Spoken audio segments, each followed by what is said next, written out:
What up, world? This is the Tankhead Moe Show, and I'm your host, Tankhead Moe. And boy, do we have a very special guest in the building. He's from Florida, but holding it down right here in the ATL. You've seen him killing stages at Uptown Comedy Club, Atlanta Comedy Theater, DC Loft. He has a resident at the Laughing Skull, and the list go on. He's a stand-up comedian, content creator, kids educator, short film actor, podcaster, and yeah, even a golfer. This brother is multi-talented for real. Family, help me bring him in with some warm welcomes and thank you. The one, the only, the very funny K Striggss. Hey man, let me tell y'all something.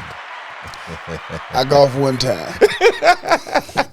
And just like the content creator I am, I will post it. So look, I am a golfer now. Yes. Right. I got some clubs in the closet. Now, appreciate it. Hey man. He put on the voice I wasn't expecting. I'm gonna tell you that right now. He went full studio mode. I was like, oh, hold on, okay. He went to the full regalia. I like it. Make me feel at home. But no, I appreciate it, man. Thank you for the invite, man. Thank you for having me, bro. Hey man, I appreciate you accepting the invite, man. For sure. Yeah. I remember when I first met you, man, and I think it was at Uptown. Okay. Yeah. That sounds accurate. Yeah, it was at Uptown. Shout out to the man. Shout out to the brick and mortar. Yes, man. Man, I was kind of hurt when I heard they was leaving, but it's still going on. I mean, yeah, it is. You know, it's just the camaraderie. That's the biggest thing. You know, that's the biggest thing I miss, just the camaraderie. It was a staple, right, in the community. So, knowing you always got this spot to hit at this time and this day, that's the biggest thing you miss. Because everybody can't travel to certain places, or it's not as convenient. So now that it's like, damn, we got to find a new hangout spot. Damn, what's the new spot now? You know, so it's like everybody always hear me. They'll be like, bro, I know Uptown ain't going. What's the new spot you? I'm like, what's the new spot you at? I'll be like, hey man, that's a good question. That's a good question. But you know, trial and error, things pop up, things come and go. So you know, we enjoy it while you got it. That's right. For the most part. So. But yeah, man. Let the people know how you got started into comedy and stuff. Woo! We want to give a shout out to my mama and daddy. Right. They could have laid with anybody, but they decided to do the thing together. Hey, so man. we want to thank, because the genes do matter. Comedy is life. Right. So it has always been like a staple in my life, and I deal with anything in life with comedy. So it's always always some levity to every situation. That's a big word. It's always some type of and I'm not saying they're not catching it, but let me boil that down. It's always comedy. They was like levity. Nigga was like, hold on, levity, hold on. It's one of those words you heard, but you ain't heard it in a while. I was like, hold on, levity, hold on. It's levity in every situation, whether it's a funeral, a breakup, PTSD, even, you know, traumatic experiences. There's always funny. And that's what I've always been able to, to take out is the funny. Right. And view the funny. So somebody died in that casket. It's funny in that church. When it comes, it's somebody going to pop up. Like, why are you crying? I never seen you. Why are you crying? Who are you to them? Right? Because that's my cousin in that casket. I can cry. Who are you? You know, so that's what I find funny. In class clown, you know, grew up in church, but was always on a straight and narrow. Right. Always was a straight and narrow. So it allowed me to, I could be a class clown because I got a 3.8, 4.0. Oh, hey man. So you can get away. Yes. Do your work. You can get away with a lot. And that's what I did. I hid under the veil. Right. I could get away with certain things, and it was just like, it's funny because now I'm asked to perform in front of hundreds, some thousands of people. Right. But now, before, when I was in school, it's like, you got to stop that. Stop that. Don't do that. You know, people going to think you're a hassle, trouble to deal with. And it's just like, when you've been asked to water down a natural element. Right. right? Right. Any element is as strong when you take it off the periodic table, right? Magnesium is strong, zinc, copper, iron, all is strong. But when you add water, you dilute it. Right. Right. Facts. So now I've had to dilute this natural element for so long. Mm-hmm. Now it's like, now I got to get back to the natural element of who I once was. Amen. And now it's an active battle. It's like, dang, I got to get back into, because I'm still not myself on stage. I'm still not who I've, been on stage. So Okay. that's what, people don't know that. Okay. So I'm still forming and building that muscle back to the natural element that I once was. Oh man, well, you're doing a hell of a job. Yeah, man. appreciate it. 'Cause I've seen you dissect. One thing I can tell about you, man, you the one person I know can take anything and dissect it on stage and make that shit hilarious. You got to. Yeah, that's one thing I can say about you, man. And I can tell you come from a good family background. Mm-hmm. You know, like just the spirit, because just me being around, you know, I ain't no big talker. Mm-hmm. I walk up, look, be like, okay, that's true. Yeah. You know. He'll dap up and go sit down somewhere. Yep. Yep. Hey, all right, y'all. Yep. And I respect the art. You know, I'm gonna do my So, Yeah. man, and like I was saying, like it's what I'm trying to say.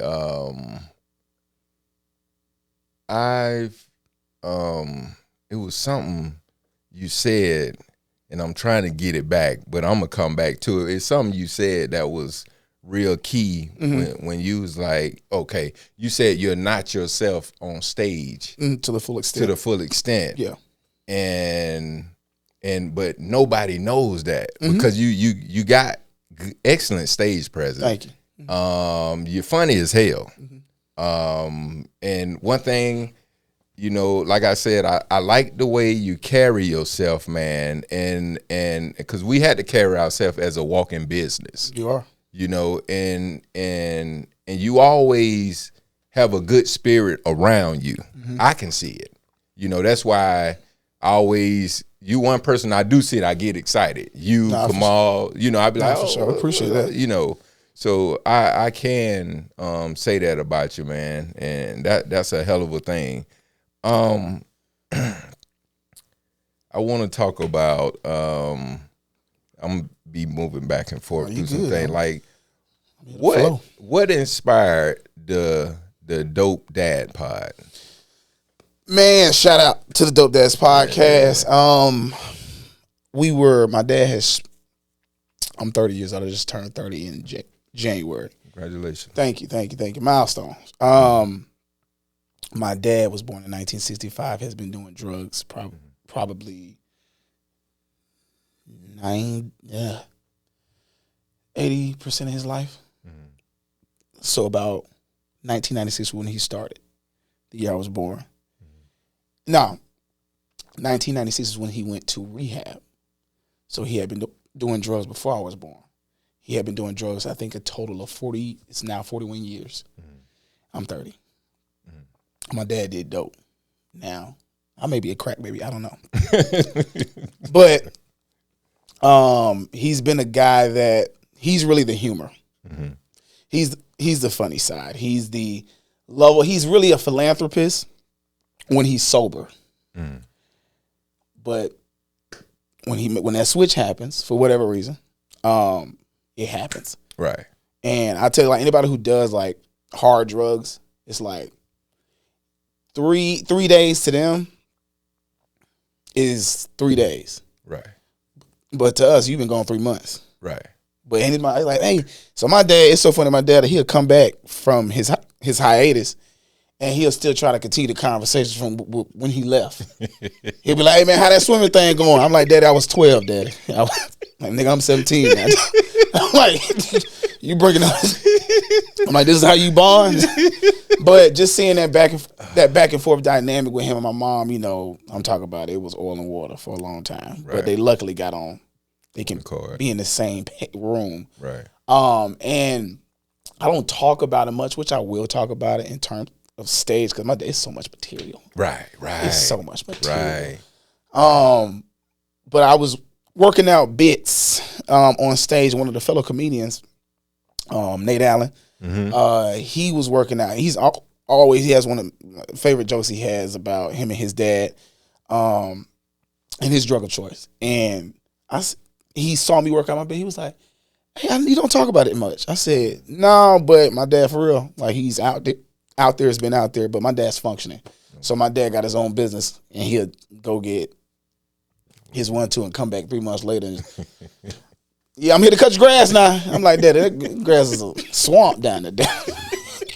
Nigga ain't cut the grass in about 3 months.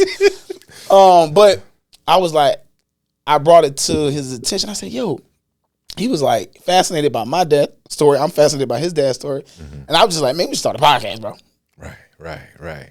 And he was like, "You know, why are you BSing?" Right. That should be a good idea. So we did that, and now we've worked on 3 episodes so far. And it was like, and it's dope too. I saw it. It's literally, dope. Yeah, it is. Dope. It is. Get it? Because our dads do dope. But we're still filling it out. So it's like we have other ideas that's just not this with the podcast. So like getting more interactive content, because it's like it's something that's very relevant in life. Yes. Like whether it's a mom, a dad, uncle, the drugs has been a part of a lot of comedians' life. Anybody's life, really, not just comedians. But I think we're just at a point to our stream of entertainment. It's just like it is more attractive to talk about and be more open to because of what we do on stage. So we're always storytelling. Right. So, we were just shooting the breeze with each other, and it was like, "Hey man, let's reach out to comedians. Do we have, hey, maybe not a comedian, but are you somebody, maybe you just go to work. Let's talk about it." We want to provide a space because we peeling off layers. That's what my dad, he always said, like, no matter where he's at, where I'm at, whenever you want the layer of the onion to be peeled, he's going to do that for you. So he didn't shield me from it. He said, "Man, whatever you want to ask me." And I said, "Dad, I got to ask one question." I said, "Did you ever suck dick together?" That is haunted me. That has haunted me for 30 years, Dad. I need to know. And then he was like, "Well, son." I said, "Oh, damn, Daddy, don't well, son." He's like, "I didn't." But he said, "Some days I thought about it." I said, "That's honest. I appreciate it." I said, when you're out there, you do what you do. But no, it's just like, man, why not talk about it? Yeah. Because I got a message back from somebody saying like, "Hey, bro, I'm a substance abuser, and it stems from my father." Right. Excuse me. And I'm like, "Oh, that's very vulnerable." Right. So that's what this is for. Yeah, man. And it's for good content, but also it's breakthroughs. There's breakthroughs in everything that you do. Right. So we just have to still navigating and find it out. Right, man. And I think that's good because, like you say, me as a comic too, a little newer in the game than you are. I mean, behind, Yeah. And I got some dad stories too. So normally they're always good. Yeah, man. My dad, he was a habitual liar. That's liar, a drugs too. Oh, that's a drugs. Yeah. And he's a musician. He stay in California. Okay. And he ain't shit. He's somewhere. We in Van Nuys. Where he at? We at home putting flour and water together. Me and my brothers to eat. Make syrup sandwiches, real stuff. And this dude called my mama, promised me, and he was on the road. They was doing a show down here. Promised me a Nintendo, never showed up. I'm still sitting on the stairs in Summerhill. He's still waiting on that Nintendo. Still waiting on today. Where's that Nintendo, Dad? Hey, this is where you take your glass off. Dad, where that Nintendo at, Daddy? Right. And so that thing, just because you done got older, you still don't want that Nintendo. Hell no. I want that little thing. Come on now. I want to give it to my son. I want to pass it down to him. Right. Now I'm a liar because of you. See that? That's called trauma, people. Right. He all on Instagram with rolling keyboards and stuff like that. Oh, man. But that's the good story. That's what compiles who we are. Yeah. And that's what it's like. You can't be ashamed of it. Right. Because that's without them, you're not here. Yeah. You know what I'm saying? So it's just like you have to be able to accept. Like I said, Dad, I know you probably because of the cycle that you put yourself in life. Mm-hmm. I said, I don't ever think you'll stop doing crack, dope, being on drugs. I don't think so. But my love is endless for you. Right. But I'm not going to BS you, and I hope you don't BS me. Right. I'm going to accept you with open arms. Yeah. I'm 100%. I'm going to accept you with open arms because you're my father. Right. You know, but there's always going to be a fine line. And he's like, I respect it. Right. So I said, look, you might be doing drugs until your great-great-grandkids come around. But let me tell you something. My daddy is durable. He's honest. He's honest, but he's durable because my dad should not be here on this world. Not saying nothing bad, but just his experiences in the streets. Right. He should not be, but he's here. Right. And I'll be like, sometimes I'll be looking at him like, damn, again, you here again, ain't you? And I got the hiccups, by the way. That's why my speech is separated. But I'm over here got a toddler's chest right now, so y'all bear with me. Oh man, speaking of that too, at least your dad honest, man. Like my dad. Shouts out, thank you. Right, man. Because I remember my dad promised at my wedding 11 years ago. He said he was gonna sing at my wedding. Oh, hey, Daddy. And guess what? We still waiting on that song. Yeah, we still. Now, Nintendo, he's number one, and we waiting on that song. I know. Look, we locked in already now. He married, but still. Right. Swing by the house and come out there with that little rolling keyboard and sit up right by the mailbox and bust tunes, nigga. Bust tunes. We still waiting on it. Because my son going to want me to sing at his wedding. Right. Now we going to lie twice? Come on, Dad. Oh, man. Oh, man, I got to get to the question. Like, like, when did you realize, yeah, I'm really funny? And when did comedy humble you right after that? When did I realize I've always known I've been funny because I've been making myself laugh. Right. And that's God honest truth. Embrace the natural element of who you are. It took me a long time to get that. Right. And of course we have our moments like, that's not really funny, but I'm laughing at it. Right. But when we do jokes, it's like, I wrote a joke and I died laughing. That's just my humor. Right. Now, when I say it and regurgitate to y'all, I probably got to shape it, form it, cut it, trim fat, do all this to it. But it's still funny. Right. It's an initial thought that's funny. Right. So me, I've always knew I was funny, but I matured. Right. And so it wasn't childish and immature. It was like, okay, now I'm getting situational funny. Now I'm getting people funny. Now it's like, okay, now y'all are starting to see how my brain is working, right? Mm-hmm. So I started developing that gene, honestly, 6th grade, I want to say. That's why I'm like, you always just so funny. Right. Kept getting that. And then I came to Atlanta after I graduated college. She had a story just too. I came to Atlanta after I graduated college. Erica Duchess, who's a part of Ha Ha Mafia. Very, very queen of comedy. She's very and she calls herself the queen. So we're gonna call her the queen of comedy. Beautiful black woman. Yes. She had a room, Joe's Bar and Grill on the east side off of Gresham Road. I went there and it was one of them rooms where people, before they went home, I'm gonna come here, eat wings and get drunk a little bit, and then I'm gonna go home. So you got UPS employees in there with the uniform still on. You got the hood and the dope boys in the shooting pool. So you got the elements of black excellence in there. Okay, right. And did a joke, didn't go over well. I was roasting for a little bit, then got into my jokes, and this one lady, she was like, right before she was bit of wing, she was like, "Oh my God, will somebody come get this nigga?" I'm like, "Baby, it's only 5 of us in here." And that was loud. And I said, "You know what? Thank y'all. Good night."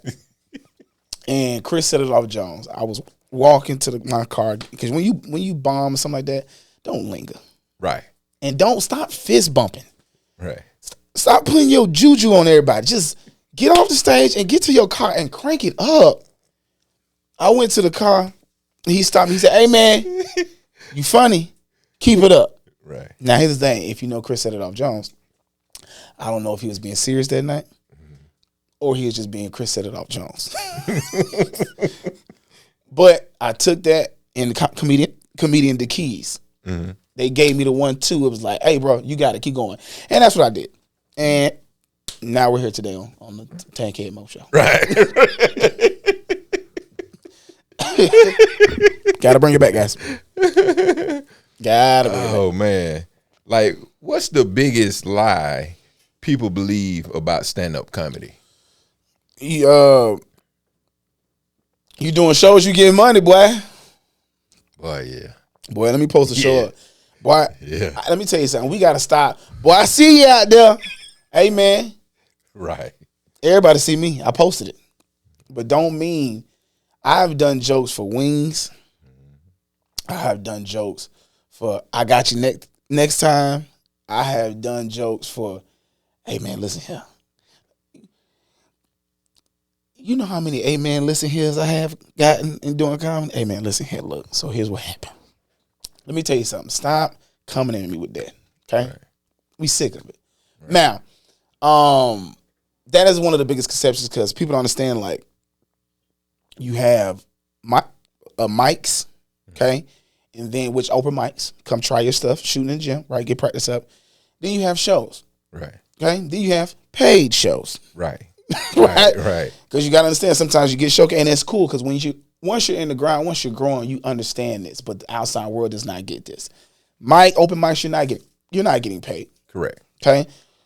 Showcases 9 times out of 10, you're probably not getting paid either, right. But it's probably a hot room, meaning good crowd, good comedy, well known. Right. Right. They're gonna put on a good show for people to like, hey man, you're funny. What's your Instagram? Stuff like that. Right. Then you got your paid shows.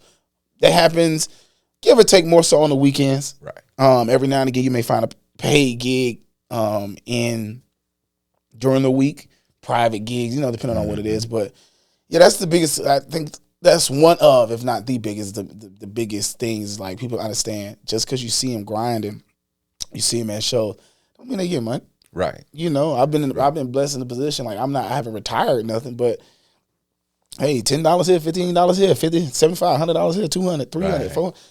It adds up. Right. And once you're in this game, you're appreciative.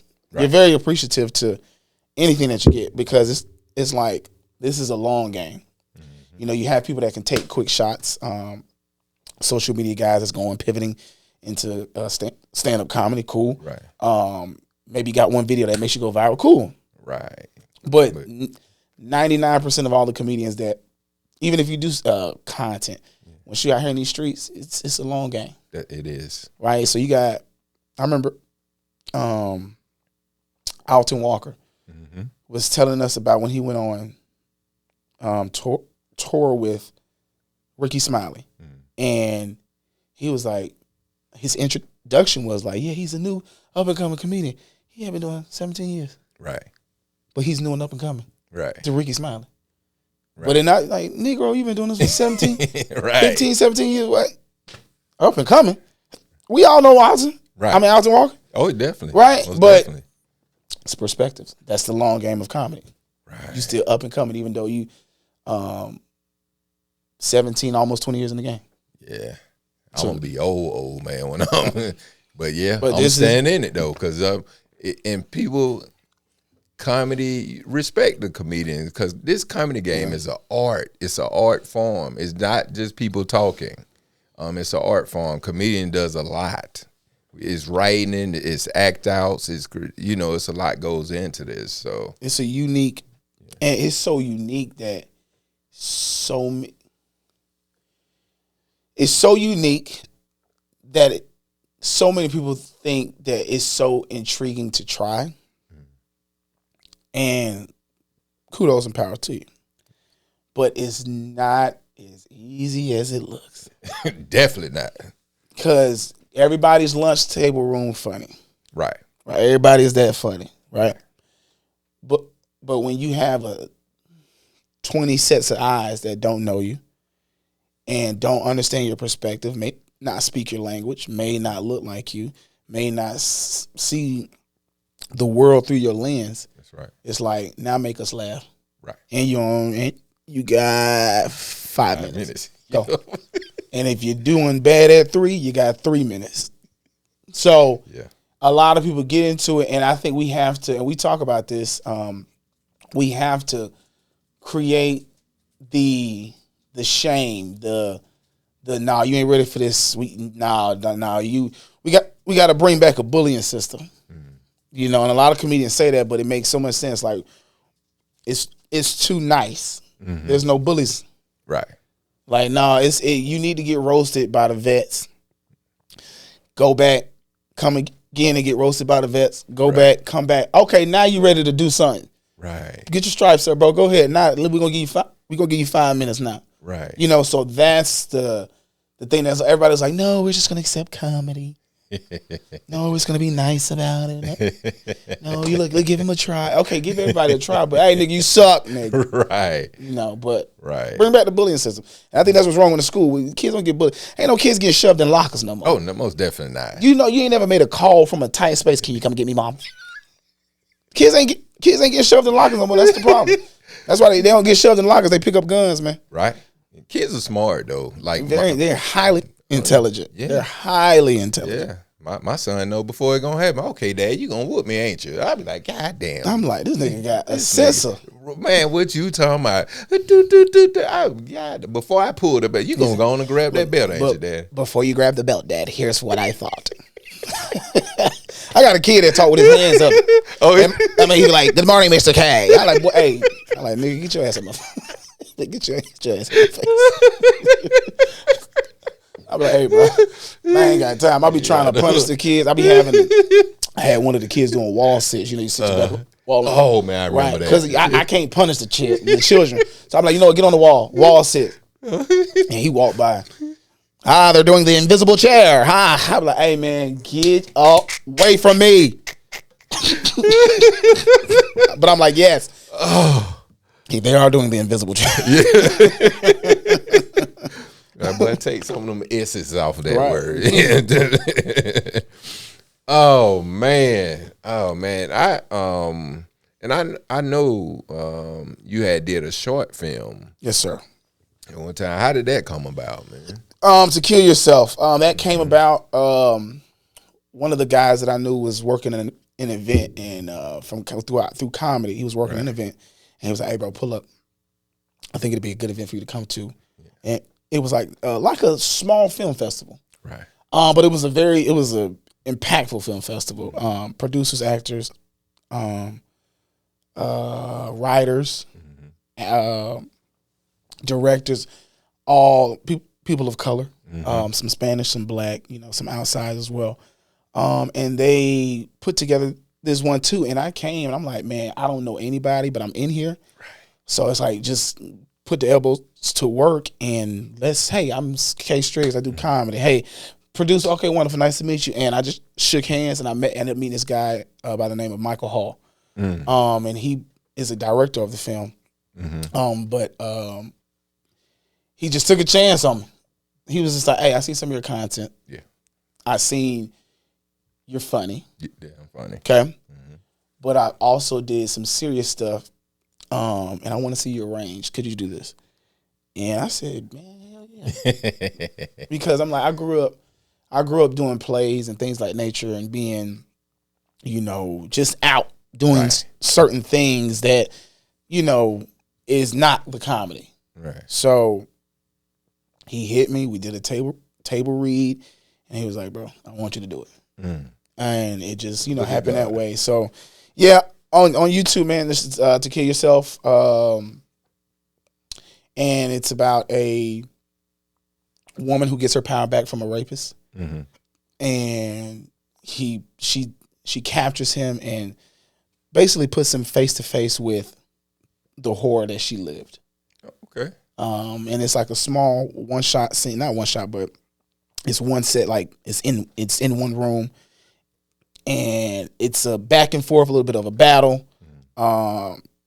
She is a little triumph scene as well. But yeah, it's just you don't have control over me anymore, and I want you to understand this. Right. And so it's a whole little one too. So I was grateful to just be a part of it because it put me in a realm outside of the stage. So and able to show range, and yeah, so that was a dope thing. So every opportunity, whether it's a paid event, free event, you never know who you're gonna shake. Right. You never know what's gonna come from the tree. And one thing I can say about you, man, regardless of you getting paid or not, you always get 100%. I would say 1,000%. Gotcha. Because a person can't tell, and you doing a hell of a job. Especially, I've seen you do. Like, I watch your stuff, so I've seen you do your content when I ain't know that probably led up to the acting, because you was already doing that with that,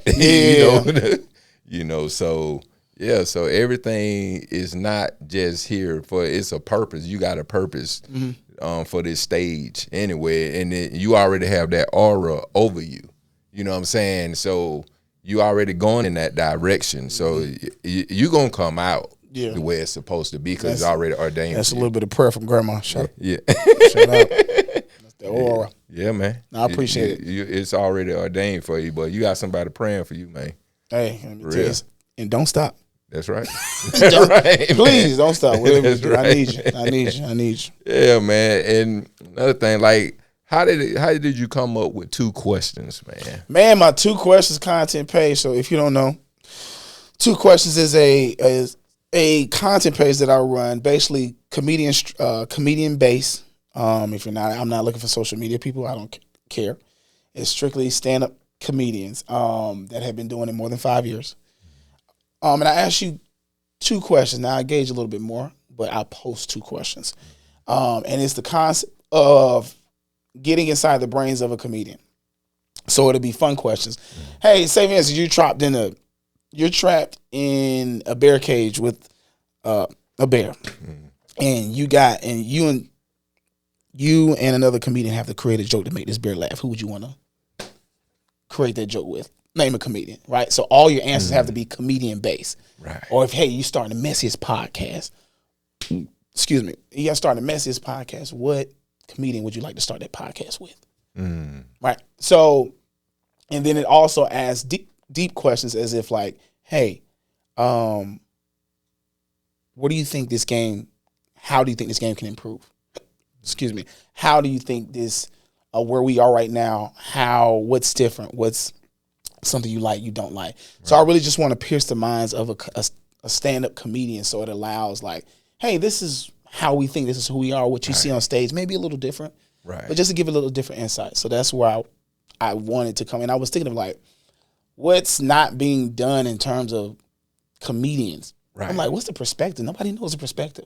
Right. So, and a lot of people be like, oh, that's dope. I didn't even think about it that way. So when I get that, that's exactly what it's for. Right. It's pretty dope, man. No, thank you. Yeah. It's a hella dope. I saw it, man. I watched it, so I like it, man. It's just catchy. I just try to, all type, black, white, whatever. Yeah. I'm just trying to build camaraderie back. Right. And small stuff like that helps build camaraderie. Right. Because it's just like, oh, can I get on but it's like, no, not. I said, hey, you've been doing it 5 years. I asked people how long you been doing comedy. And it's like me, I've been doing it 6. I ain't got no skin in the game like that, but I'm like, somebody I've been doing it 5, and I have a work ethic to where I'm always out trying to better myself or be a part of something greater than this vessel right here. So it's like, I'm a grind. Right. That's what I'm gonna do. So 5 years, and I'm like, oh, I've been in it 15 years. Okay, let's what you got for me? That's right. You got something for me, and I got something for you. Let's break bread, So just a different perspective, different insight. Right. Yeah. See, and like me, I say I took the 2 years. I started in 2020, but I took the 2 years just to make sure I learned how to write comedy and to learn the art form of stand-up before I even touched the stage. Yeah. So I really give myself like 3 years that I've been in the game because I took the 2 to, And did you start in Atlanta or? I started here. Yeah, okay, yeah, so I'm from okay. Atlanta. Yeah. I started at Atlanta Comedy Theater. Gotcha. Yeah, and then I after that I hooked up through the comedy convention after with Hope Flood them. Mm-hmm. And that's how then I got my mentor Kente them, and they don't play, man. Like I was at first, and I met y'all after. Met you after I got with when I got right before I got with Kente them, and they. When I tell you it was different, because when I learned Atlanta Comedy Theater, it was just stage presence and stuff. But when it was real, like, okay, where we at? Let me see what you got, man. And if you bullshit, we cutting you off. And I was like, oh, it's real. It's real out here. You got to bring the bully back. It's not bully, but and I was bullshitting up at Uptown. And I remember you sitting on the front row, and you like, hey man, you got to do this and this and this, like. And I was like, oh, okay. And I saw how y'all go. I was like, okay, I better get my shit together. So now, when I go do it, I ain't bullshitting. I like, like now the stuff I'm working on, transition, joke. I don't be bullshitting. Even though you trying to work those, a 10-minute set and a 5-minute, I probably don't make it to 10, but I transition some jokes, at least 1 or 2 jokes together. Make sure it flow. Then the next time I leave them right there. So the next time I go back that spot, I'm gonna hit them with the other half. I say perspective and confidence. Okay, perspective that's what makes Patrice O'Neal intriguing. Right. That's what made Eddie Murphy intriguing. Right. That's what made all the greats, Richard Pryor, intriguing. Right. Perspective. Right. And their confidence. Right. Patrice O'Neal, he said, I love splitting the room. Right. Richard Pryor. Oh, I'm honest. Yeah, I sucked dick. I did cocaine. Yeah. Right? Yeah, So, even to a lower level comedian, no matter what the room is doing, they are here for perspectives. Right. Perspective is something that no one can duplicate because it's your mind. Right. It's your perspective. That's true. Montgomery Brought in Alabama. Everybody was talking about the chair. Right. The throwing up the hat, right? My perspective was, and no one talked about it. Ain't nobody had the perspective of the floorboard. See that? You're right. No one ever talked about, hold on, what the floorboard was thinking. I know all these niggas ain't up here on me like this, right? And I never saw a video of the floorboard. Right? Right. Or the water. What is the perspective of water when them niggas got back in it? Back like old times, huh? Right. So that's the perspective. And so that's why I did I don't know if you're gonna mention this, but I did something in my content, and it was a very talked about perspective because it was dealing with politics. But I said, let me take the different perspective. Let me take a different route from it. And it ended up going viral. Because it was something that people didn't think, but it was so like, duh, it's right there. But you're not, because you're still focused on the main source. Right. So that's where it's like finding a perspective, and that's what makes people interesting. Right. Now you can talk about it. Okay, well, so with the No Balance Biden, okay? So the No Balance Biden I did was a security detail skits where everybody was talking about Biden and he kept falling. Okay. And and it was this old guy, right? Why is he in office? He can't stay up, he falling, nursing home type stuff. But no one had the perspective of the people who's with him every day. Right. Which is his security detail. Right. Right? Because they're the ones that's like, yeah, we taking a hit today, Joe. Like, come on now. God. So I did a whole 2.5 season skits of that. And I want to keep it going? Yeah, but it was a lot of work, bro. Mm-hmm. I'm doing 3 characters per episode, different cut shots. So I got to film my part, this part, and that part. And it's just like, woo, woo. I'm like, man, Right, you know. right, But right. it was a perspective, and that's why I was like, bro, how did you think of that?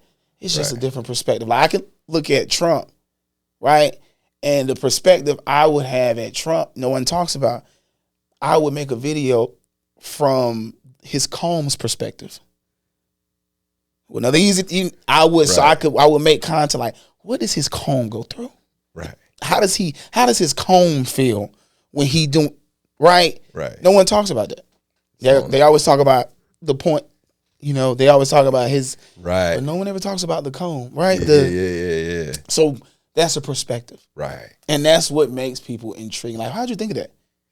And that's what makes one of and I love this guy, Mando. Very, very funny guy. Torn, and he's out in LA now. It's Atlanta comedian. Okay. His perspective is amazing. Right. It's your perspective, bro. That's what makes him and a lot of other comedians intriguing because it's perspectives. And that's what separates. Like you can go 100 people can talk about weed. Message. 100 people can talk about fucking hoes. Right. 100 people can talk about making money. Cool. Right. Okay. But what's your perspective on all three of those? How can it be different from all 100 comedians that's going to go up and talk about weed? Right. And you know, I feel like I should put on a show to where I'm going to invite 10, 15 comedians. You got to have a set on weed. And whoever has the most interesting perspective gets a prize. Still my idea. Go ahead. Whoever you are. But it's just finding perspectives, man. Right, man. Before I switch it up, but you had a joke about you did something about a brick or something. A brick. Yeah, some reason that shit was hilarious. I don't remember too much, but recently I just saw it. Was it on Instagram? Yeah, it was a joke. You broke it down some type of way. Something. It's recent. Not. Am I saying it wrong? I thought it was like a brick. Do something with a brick or something. No, I did it in proper fraction. Yeah, maybe that was it or something like it. Man, let me tell you, and it could have been a brick. I thought it was a brick, but it was hilarious, man. It was a joke you did, and you broke it down. You was like, yeah, and so that grows with time, right? Because it's like you got a 1 minute joke. Cool. How can you make it a 2 minute joke? Right. How can you make it a 2.5, 3 minute joke? Right. How can you make it a 4 minute joke? And that comes from tags, misdirection. You know, I love watching like a Mario Torre or a K Dub, or Marvin Hunter. Just watching how they dissect, squeeze the all the wet out of the sponge. Yes. They will until they put the sponge back and there'd be no moisture left. Yes. It's dry. Because a lot of people, when they create jokes, some still leave a drip in the sponge. Some leave a joke. Some leave a sponge completely drenched. Right. But those comedians like K Dub, Mario Torre, Marvin, and there's millions of other, thousands of other. But those guys are, because they out here in the circle. Yeah. Those are guys that I see consistently. Right. And it's, like I said, it's a lot those more. Some but damn good ones, man. Those are some ones. If you don't know, remember the names. Yeah, that's one person I never met was K Dub. I met Mario Torre because around in the circle. Marvin Hunt's a big fan of his too. Yeah. I never met K Dub. I know of K Dub. Funny and honest. Yeah, they be like, man, you gotta get down to K Dub so he can cause he's known for roasting people. K Dub, funny and honest. Yeah. Oh yeah, funny and honest. Tell you like it is, and man, you so true about it. I went to the Helium and saw him when he had the thing at the Helium. Was it with T.I.? No, he wasn't with T.I. He had his own show up there. Yeah. He headlined his own show, and like you say, he dissect. He'll dry the sponge out. Yeah. All right, man. Like we had fun chopping it up. Okay. This is the part like this is called the Tankhead Hot Seat. Okay. Here we go. Yeah. So are you ready? Yeah, come on, man. All right. I ain't bluey. Bumming on stage or going viral for the wrong reason. Which nightmare are you choosing? That I have a bombing on stage or going viral for the wrong reason. Yeah. Ooh. I would probably say going viral for the wrong reason because bombing on stage it's not. I mean, listen, if you in this game long enough, you gonna do that. But going viral, no publicity is bad publicity, and that sounds like a very PR. So I'm taking the going viral. I'm going viral for the wrong reason. Hopefully, we can turn that into a monetary gain, and y'all can come see me tour. Right. Who lies more, comedy promoters or social media algorithms?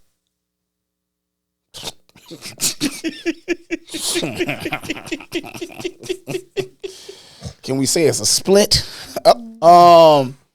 Man, because I have not been on the bad end, it has not been the majority. Mm-hmm.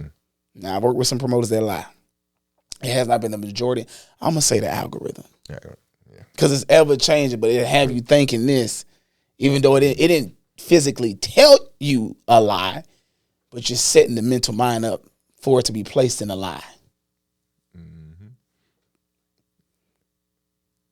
Have kids ever humbled you harder than adults? Of course. They're fearless. Kids are fearless because they can get away with it, and they know, and they're very more fond. They know more of the hotline numbers now. I ain't even talking about 911. They know like the state number. Like, do you know the state? What's the state? Hold on, we just knew 911. They know hotline numbers now. They'll get you. And people believe kids. And I'm not saying kids be right or wrong all the time, but people believe kids. And like kids, when they joke, they don't have a filter. They don't care. Right. Like I've had kids talk about things that I've tried to hide physically. I'm like, how did you see that? Right. And they'll be like, hi, and they'll run off and go play. I'm like, mother. Which audience scares you more, parents or comedy vets? Ain't nobody gonna scare me, but who? Let's say, if I had to, it's bigger. Like, I would say comedy vets. The reason why I say that, not because I'm a like nut up or nothing, but it's just like there's some vets that you look up to, you know, and it's just like, not saying you scare me, but it's just paying homage to what you've been doing for so long, and I'm up here doing something that you're doing, and I know you're great at it. So it's just like, hey man, I want to make sure I represent what I'm doing and something you take near and dear to your heart, just on a good level. So I would say the biggest, probably, I ain't gonna call it no fear, but the biggest, like, would probably be the comedy vets for sure. All right, finish this sentence. If people really knew me, they'd be shocked that I. If people really knew me, they'll be shocked. Shocked that I let people get away with a lot. I'm a very, okay, that's who you are. All right, bet. And that's good and bad. Because I'll let you be in your space. I'm one of them ones, I heard this about you. I know you ain't shit. So if that's what you believe, I'll let you believe that. I'll let you believe. I'll play my role. But they'll be very surprised at how much, because I like to see people in their natural element, because doesn't mean I'm going to treat you any different. I just know how to let you. 48 laws of power. Don't outshine the master. That's who you want to be. That's who you are. Okay. Yeah. Well, let's rock out like that then. You right. Yeah. Lead the way, play. Right. Go ahead. Lead the way, player. Right. You know, so yeah. All right, man. You survived the Tankhead hot seat, but before we get out of here, let the people know where they can find you. Your social media, shows, anything you have coming up. You know. Come on now. Okay, so man, all social media is K Striggss, KSTRIGGS. Facebook is comedian K Striggss.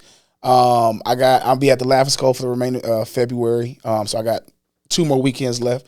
Upcoming May, I'll be the resident at the Alley Stage. Hey, congratulations. So thank you. And I'll be there every weekend. And then they have the dope mic that they're doing Tuesdays that I'll be doing some pop-ins as well. I got a couple of private gigs in March. I'll be going back to DC in December to headline a weekend in August at the DC Loft. So be on the lookout for that. Some other small projects I'll be producing, like some shows I'm looking to start in March as well.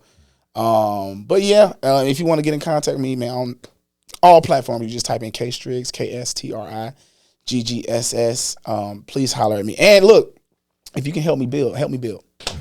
Help me build, please. And people, you won't go wrong, because when I tell you, this brother here is very funny, very professional, a good brother. Like you say, stand-up comedian K Striggss.